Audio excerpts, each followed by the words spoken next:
Caríssimos alunos, olá! Hoje nós vamos começar a apresentação sobre curvas características e associações de bombas. Quando a gente faz um projeto de uma bomba, basicamente o que a gente quer é que ela tenha uma determinada instalação, ou seja, os valores de vazão, altura manométrica com que elas têm com que ela demanda da bomba, ela vai ter que ser atendida pela bomba em função do número de rotações do eixo dela e a eficiência que ela vai operar nessas condições. Porém, a mesma bomba ela pode operar em diferentes instalações. Então é necessário que a gente conheça, todas as possíveis condições de operação para ela. E normalmente o que ocorre é que economicamente é muito mais barato a gente selecionar uma bomba pré-existente do que desenvolver uma nova. Então, os fabricantes, uma vez que constrói um determinado perfil, um protótipo para essa bomba, eles têm que fazer um ensaio dela para saber qual é o campo de operação dela. Aqui estão registradas as curvas características, esperadas para uma bomba radial, onde a gente tem, para uma rotação constante da bomba, uma altura manométrica em função de vazão e decresce como se fosse uma equação parabólica. No caso da eficiência em função da vazão, a gente tem, para uma vazão zero, uma eficiência que é nula, já que a bomba operando não tem vazão nenhuma. Porém, conforme a vazão vai aumentando, a eficiência dela também sobe até um determinado limite e depois começa a cair. Isso porque, em função de uma vazão elevada, a bomba já não consegue mais sustentar a mesma altura manométrica. Então, ela perde eficiência a partir de um determinado ponto. No caso da potência de acionamento, para uma bomba radial, ela opera praticamente como sendo uma equação de reta, partindo de um valor para uma vazão zero, que é basicamente a energia por unidade de peso que a bomba precisa para manter a rotação do eixo dela, sem que o fluido realmente escoe. Isso no caso dela estar com alguma restrição na saída, como por exemplo uma válvula fechada, certo? E conforme a gente vai acrescentando vazão, essa potência vai aumentando linearmente. E claro, o NPSH que a gente viu na aula passada, ele vai tender a sair de um valor pequeno, onde basicamente depende das características da instalação, para que a pressão na entrada da bomba não chegue na pressão de vaporização do fluido, e quando aumenta a vazão, aumenta também a altura dinâmica na entrada da bomba. Então, a aparência do gráfico é uma bomba quadrática, já que essa perda ou essa altura dinâmica depende do termo da velocidade ao quadrado. Tudo bem? Agora, as curvas características das bombas, principalmente a curva de altura por vazão, ela pode apresentar diferentes formatos, isso em função da geometria do rotor. A gente tem rotores radiais que vão ter curvas que vão ser ou mais achatadas ou no formato mais inclinado, que é o caso dos rotores do tipo diagonal. E é possível que, no caso dos rotores axiais, a gente tenha curvas nesse formato aqui que a gente chama de steep ou íngreme. Onde é necessário a gente variar a vazão na instalação, normalmente o que a gente opta por trabalhar são as curvas de tipo achatada. Isso porque quando a gente varia a vazão, a eficiência dela, ou mesmo a altura manométrica que ela consegue fornecer, não varia tanto. Então, elas têm uma faixa de operação bastante larga, certo? No caso da potência de acionamento, que a gente falou antes, para a bomba radial a gente tem esse aumento linear partindo de uma potência menor. Um dos motivos, por exemplo, que na hora de fazer o acionamento de bombas, a gente parte da bomba com o registro de recalque fechado, para que o fluido apenas recircule na entrada e a potência inicial para o motor, ela seja pequena. Se a gente parte uma bomba já com a válvula aberta, ela já começa por uma vazão que vai ser crescente, e isso vai fazer com que o motor seja sobrecarregado e possa aparecer uma corrente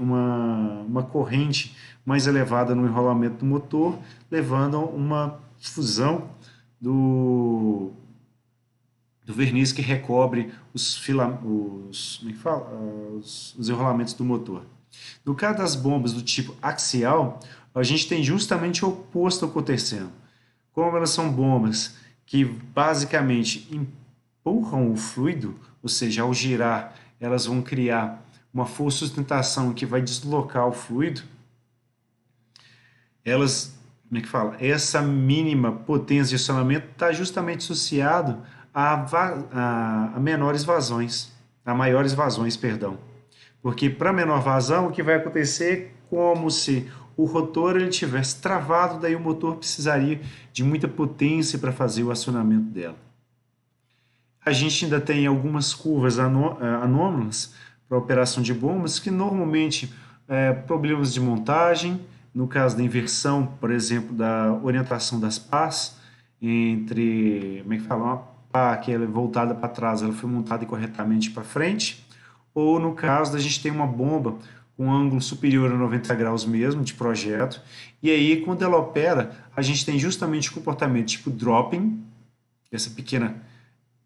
essa ascensão seguida de queda, ou do tipo instável. O que isso quer dizer basicamente? No caso dessas bombas a 90 graus ou acima de 90 graus de inclinação do ângulo de saída do rotor delas, o que ocorre é que para como é que fala?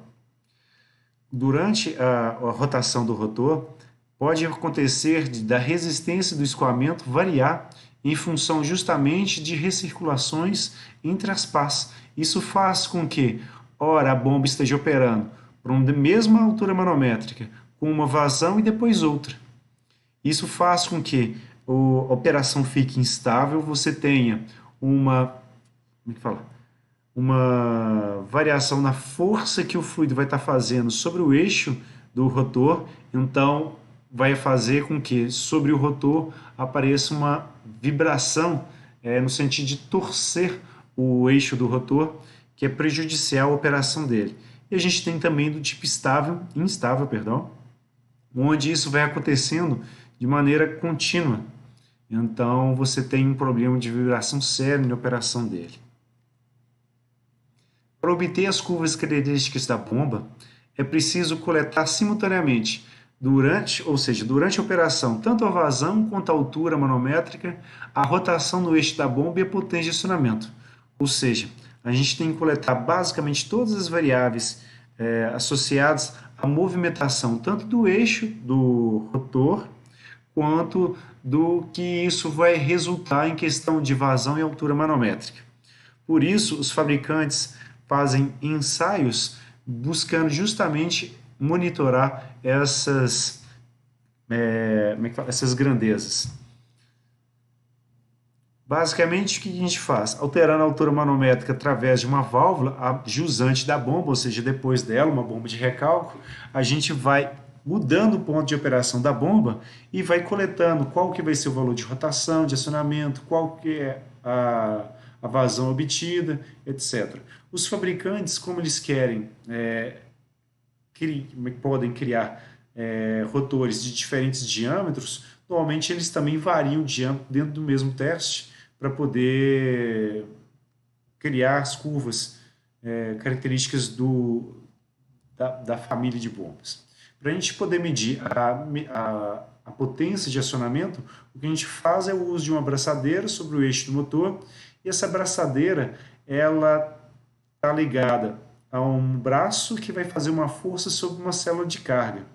No momento que inicia a rotação, essa braçadeira vai seguir o movimento de rotação do eixo, e esse movimento de rotação vai sendo transmitido, ou esse torque vai sendo transmitido via braço para a célula de carga. Quando a célula de carga é deformada, no perfil dela está conectado um extensômetro. E esse extensômetro nada mais é que uma resistência elétrica muito fina que está sobre a superfície do perfil. Quando o perfil deforma, essa resistência também deforma, fazendo com que uma das resistências que vai existir na ponte de Winston seja desequilibrada. Quando isso ocorre, nós temos a formação de uma diferença de tensão entre os extremos B e C, que estão ligados a esse extensômetro. Tudo bem? Então, basicamente, a célula de carga é um extensômetro cujo trabalho é fazer uma transdução da resistência elétrica, que vai variar conforme vai sendo deformada, e com a variação da resistência elétrica na ponte de Windson, a gente tem a formação de uma tensão que vai ser amplificada e depois ela vai ser lida por um determinado equipamento. Para a gente medir a rotação do eixo, o que a gente usa basicamente é um disco perfurado associado a um encoder. O que vai acontecer é que, quando ocorrer a rotação, LEDs emissores e LEDs receptores vão trocar informação entre si. Um LED receptor, ele vai receber um impulso luminoso de um LED emissor sempre que o caminho do feixe de luminoso estiver livre ou não obstruído pelo disco perfurado, e em função da quantidade de pulsos que vão ser formados no LED receptor, em função do tempo, a gente consegue saber qual que é a velocidade de rotação do eixo. Para a gente medir a altura manométrica, o que a gente utiliza basicamente são manômetros ou transistores elétricos de pressão. O princípio de funcionamento dos transistores de pressão é similar ao da célula de carga. A gente tem uma resistência interior delas que vai ser deformada, vai desequilibrar a ponte de Windson, e em função do desequilíbrio da ponte de Windson, a gente tem um valor de tensão que vai ser equivalente à deformação, que por sua vez é equivalente à pressão que a gente estiver trabalhando. Para a gente medir vazão, é muito comum o uso de venturímetros, placas de orifício, outros tipos de medidores, como de turbina, eletromagnéticos, tubos de pitot, vertedores, etc. O que importa é mesmo que o valor da vazão ele seja conhecido, certo? Que uma vez que a gente tem altura manométrica e vazão conhecida, o peso específico do fluido, que é uma característica da temperatura, da pressão de trabalho do fluido, ele vai permitir que a gente calcule qual que é a potência útil da bomba. Se a gente pega essa potência útil e divide pela potência de acionamento, que mais uma vez é basicamente o torque que vai aparecer sobre o eixo da bomba, vezes a velocidade de rotação, a gente tem uma medida da eficiência do equipamento. E uma vez que a gente consegue criar as curvas de altura manométrica por vazão e as curvas de eficiência por vazão, a gente consegue associar uma com outra para poder criar o que a gente chama de diagrama topográfico da bomba, onde basicamente a gente tem no gráfico de altura manométrica por vazão o aparecimento ou a sobrescrita, né, das curvas de isorrendimento, ou seja, curvas onde a eficiência de operação da bomba é a mesma.